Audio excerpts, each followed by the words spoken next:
Husqvarna 701 and KTM 690 versus the AJP PR7. Which is the best bike? Or are they just different bikes for different purposes? I used to own a KTM 690R, I have ridden plenty of Husqvarna 701s over the past few years, and I now own an AJP PR7. Many viewers asked me for a comparison. I'll start with the benefits of the AJP PR7, then the benefits of the Austrian bikes, and finally, which bike might suit you best. The biggest advantage of the AJP PR7, if you want a lightweight rally-style adventure bike, the PR7 is essentially ready to go. Rally windscreen, navigation tower and tablet, a very comfortable seat with Alcantara fabric, strong Hella LED rally lights, alloy bashplate, heavy-duty handguards, a 17-litre fuel tank versus just over 13-litre for the Austrians, a top-mounted airbox for deep water crossings, minimal electronics, so less things to go wrong. And if you need to work on the PR7, it's very easy to access things. The engine is crammed into a trellis frame on the Austrian bikes, but there's plenty of room with the PR7. Rapid spark plug access, and just use your key to remove the seat, and your fuses, fuel pump, fuel filter and battery are all in front of you. There is also a steel rear subframe with pre-drilled holes for a rear rack.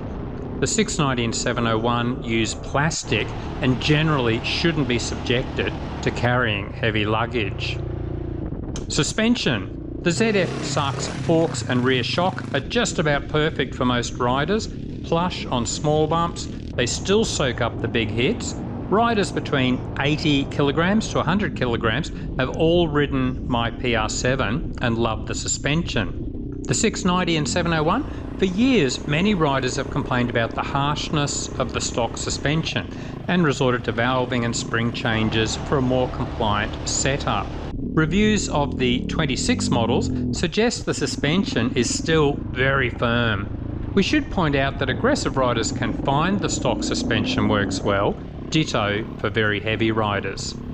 The engines. Although 100cc smaller, the PR7 has some clear advantages here. In stock form, it pulls well from low revs into a strong mid-range and tops out at just a claimed 48 horsepower. In Australia, this means it fits within LAMS, the Learner Approved Motorbike Scheme. It also means not having to fit ABS brakes in various countries due to the smaller engine capacity. A remapped ECU should achieve a claimed 60 horsepower. Although fuel injected, the PR7 has very little of that snappy feel to the throttle, which is common with the 690 and 701. It actually feels more like a carburetor style of power delivery.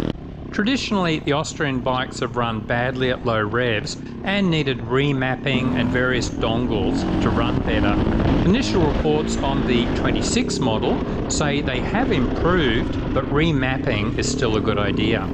Handling. The most obvious strength of the PR7 is its inline stability.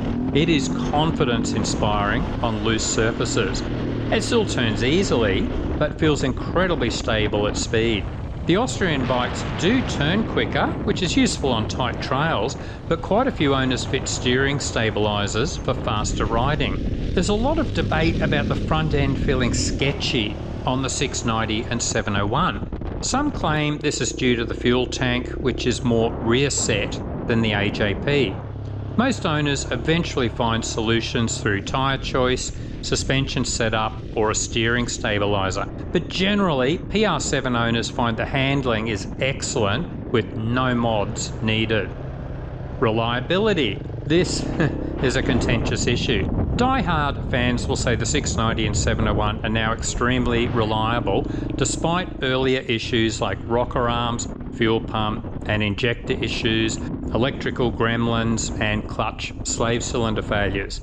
And certainly the very early PR7s had problems such as a dodgy ECU, poor airbox design, a tiny fuel filter that clogged easily and a self-destructing oil mesh filter. I would suggest that there are simply less things to go wrong with the modern PR7. No ride-by-wire throttle, no traction control, no ABS, no rider modes, a simpler wiring harness. Gearboxes. Ever since 2008, the Austrian gearboxes had false neutrals between 4th, 5th and 6th gears, and it's still not fixed on the 26 model. Firm, deliberate shifting should prevent this happening too often, but it's ridiculous that KTM has neglected this for so long. I hated that sudden over rev, then crunch, as the gears finally decided to mesh on my old 690. The PR7? Zero issues. Some complain that the gear ratios on the 690 and 701 are too narrow, but there are also PR7 owners who sometimes say the same thing. Me, I thought both gear ratios were fine for adventure riding, but wider ratios would be needed on all these bikes if you wanted to do rough off-road riding and hit the highway as well. Bling. Personally, I am not into bling, but I know lots of riders are. AJP has anodized parts all over the PR7, even in spots you normally won't see the shiny red bits. Almost everyone agrees it's a seriously good-looking bike. The functional bling? Alcantara seat, Polysport plastics, handguards, Galfer brake rotors, GPR exhaust. The PR7 is expensive, but they certainly haven't cut corners with the components. Ergonomics, or rider comfort. If you want a rally screen and a comfortable seat, then the AJP is a clear winner. Those two items can cost a few $1,000s for the quality gear. If you don't, then the ergonomics aren't so different between these bikes. Seat height? Since 2024, the 690 and 701 have a tall 935mm seat. The PR7 is a bit lower at 920mm. The 2023 and earlier Austrian bikes were a bit lower again at only 910mm. A lot of tall riders find the foot pegs too high on all three motorbikes. On the AJP PR7, it is because of the rally exhaust. On the 690 and 701, who knows why. Look, it's easily fixed with something like fastway pegs put in the low and rear set position. Shorter riders often find the gear shift lever is too long on the PR7. They fit the SWM 650R gear shift instead. Advantages of the KTM 690R and Husqvarna 701. If you like bucket loads of top-end horsepower, then these are your bikes. A friend of mine loves riding my PR7, but said the ability to pull wheelies in 5th gear is the main reason he would stick with a 701. Look, a de-restricted PR7 has very similar power up into the mid-range, but that extra 100cc capacity makes itself felt at high revs with the Austrian bikes. Earlier, we pointed out that the snappy throttle response of the Austrian bikes is a negative, but of course some riders enjoy this if they are into wheel spin or getting the rear end to slide out around corners. The 690 and 701 will generally perform better if you lean toward enduro riding. They're slightly lighter, although of course if you remove the rally tower, tablet and windscreen, the PR7 would weigh about the same. The steering geometry is more suited to tighter turns. The turning circle on all these bikes is quite poor, but the PR7 is definitely the worst. Some owners bend the tops of their radiators to get a much better turning circle.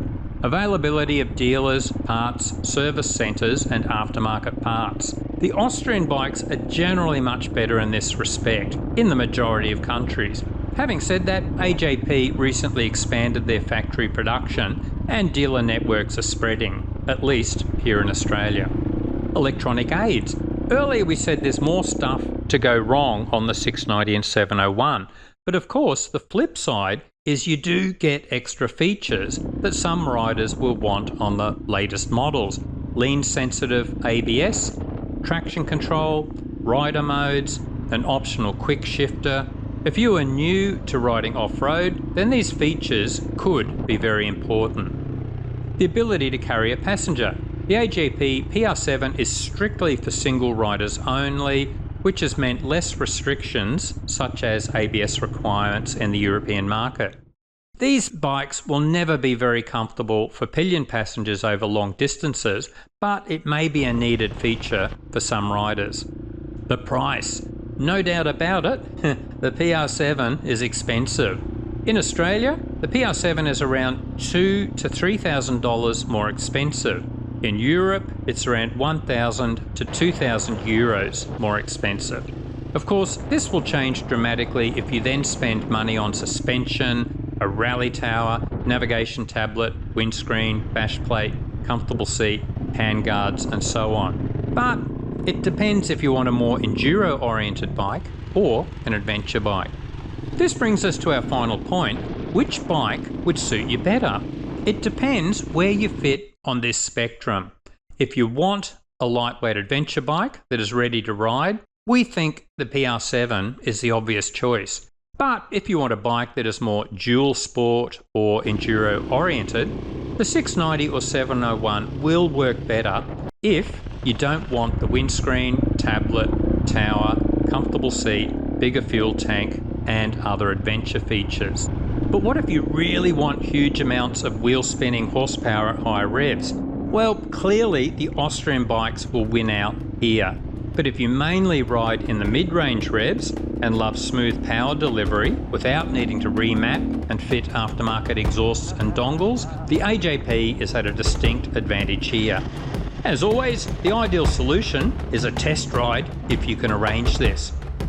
Interested in the PR7? I've tried to be objective in this video, but man, I absolutely love it. It is a really impressive bike. I will be doing a comprehensive video series on all its good points, issues, mods, and aftermarket parts. Stay tuned. Have you ridden any or all of these bikes? What did you think? Is there a clear winner for you, and why? Let us know in the comments.